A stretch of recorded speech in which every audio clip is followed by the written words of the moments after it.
Halo, Anda pasti udah sering lihat ya, boneka yang satu ini, Labubu. Itu loh, si elf berbulu yang senyumnya agak licik, tapi lagi di mana-mana. Iya banget.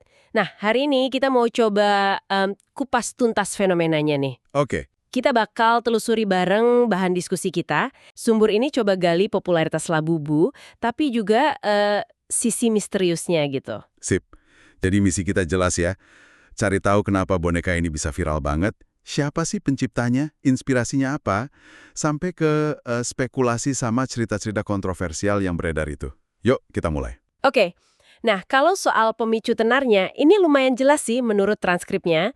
Labubu ini kan meledak popularitasnya setelah Lisa Blackpink. Oh iya, yang beberapa kali kelihatan punya boneka itu di medsos ya. Betul, itu dia. Dan ini nunjukin banget ya, gimana besarnya power public figure gitu. Dampaknya langsung kerasa dan masif banget ya.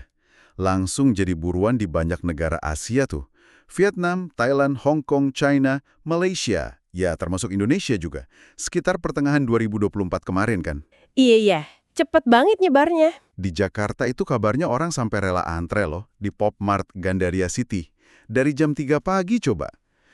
Gila sih, efek FOMO, fear of missing out ini. Nah, itu dia. Fenomena antrean itu jadi bukti nyata banget ya. Gimana kuatnya keinginan orang buat punya sesuatu yang lagi ngetren. Ngomong-ngomong soal viralnya Labubu, siapa sih sebenarnya penciptanya? Nah iya tuh, siapa? Kalau dari sumber ini namanya Kasing Lung. Kasing Long. Oke. Seniman kelahiran Hong Kong tahun 72, tapi besarnya di Belanda ya. Menarik.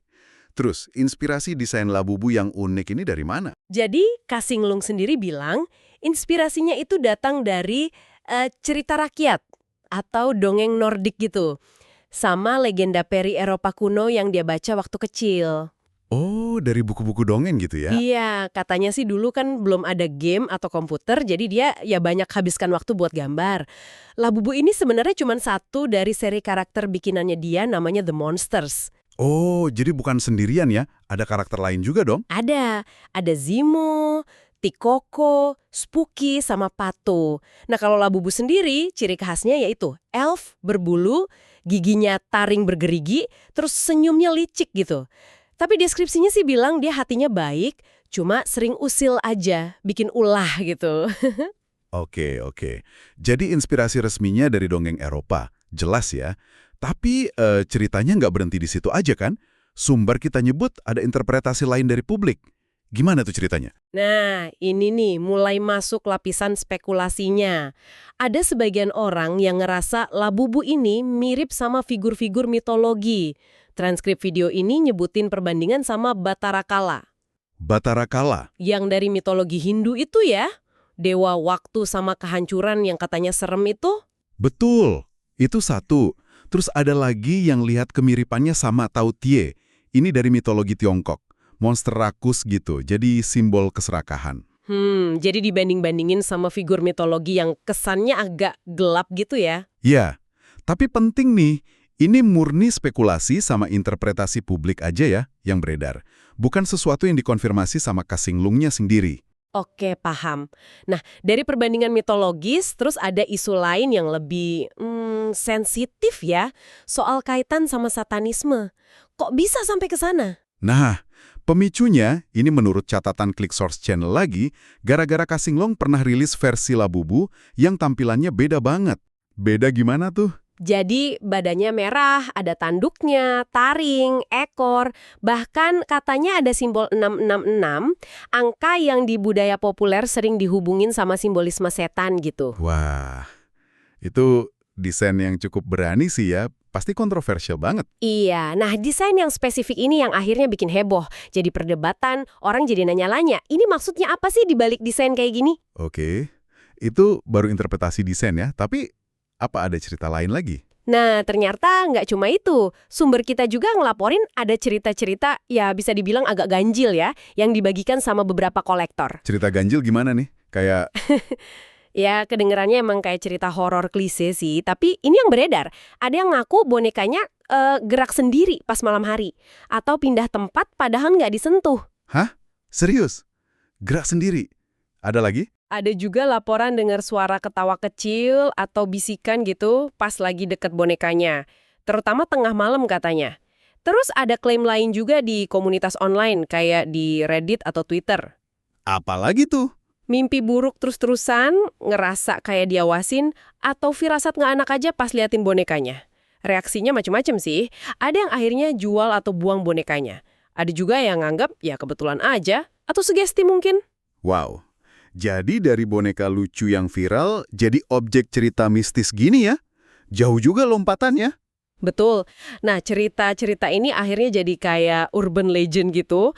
Muncul rumor bonekanya ini nyambung sama ritual tertentu lah, atau makhluk gaib lah. Mungkin gara-gara tampilannya yang unik itu ya. Agak serem tapi gemesin juga kan? Iya sih, tampilannya emang ambigu gitu. Bahkan ada teori konspirasi yang lebih ekstrim lagi, nyebut Labubu ini inspirasinya dari praktik okultisme, terus dirancang buat narik energi pemiliknya. Tapi ya, sumber kita juga negesin, ini semua nggak ada bukti nyatanya, cuma cerita yang beredar aja. Jadi banyak banget ya lapisannya.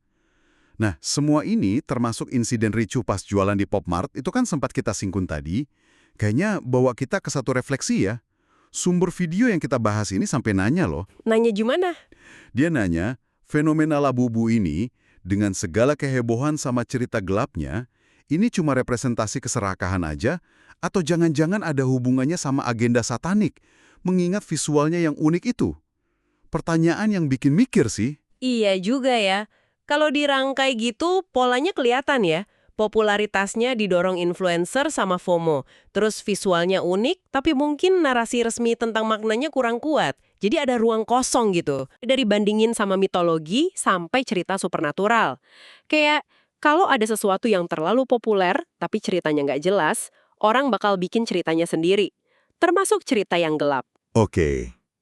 Jadi, kita udah lihat ya gimana Labubu ini bertransformasi. Dari cuma boneka yang diviralin public figure, jadi objek yang diselimuti banyak banget lapisan cerita. Mulai dari inspirasi dongeng, perbandingan mitologi, klaim pengalaman aneh, sampai teori konspirasi. Lengkap banget ya perjalanannya. Iya. Nah, sekarang pertanyaan buat Anda nih untuk direnungkan. Setelah dengar semua ini, menurut Anda, apa sih yang paling kuat dorong fenomena Labubu ini? Apa cuma karena visualnya lucu, unik, sama pengaruh idola aja? Atau jangan-jangan justru aura misteri, kontroversi, sama cerita-cerita gelap ini yang sebenarnya bikin makin menarik? Apa sih yang dicari atau dirasain orang pas mereka pengen banget punya boneka ini? Coba deh Anda pikirkan.